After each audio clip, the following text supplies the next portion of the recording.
I got a call the other day from Honda. The new intake valve is in. If you remember the old one,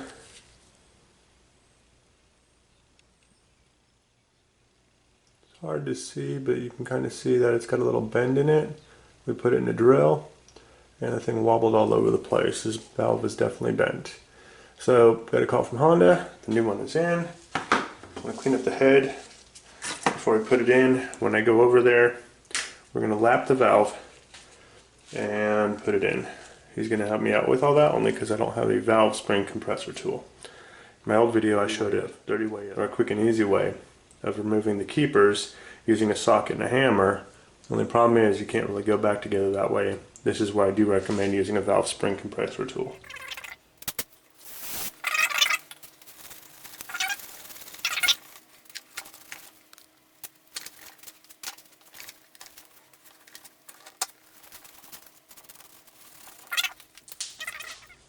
I always carry a couple little brushes with me. One's a steel, one's a brass, and this one's a plastic one. I always like to start with the lightest one. Sometimes you don't need that much. The brass one works fine as well. The reason I like to use the softer brushes is I don't want any chances of scoring the surfaces, especially mating surface on something as important as a head gasket. Moving the carbon, you can start seeing the shiny little seat. I want to clean that up so it'll be ready for the new valve.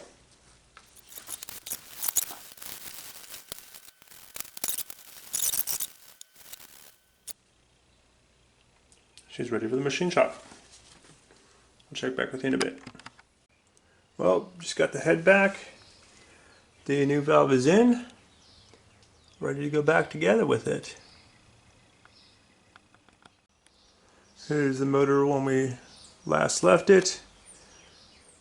Gotta clean up all the surfaces so I could put it together. Clean everything else out. And she should be running in a couple of hours.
Well, got it started. It runs on choke.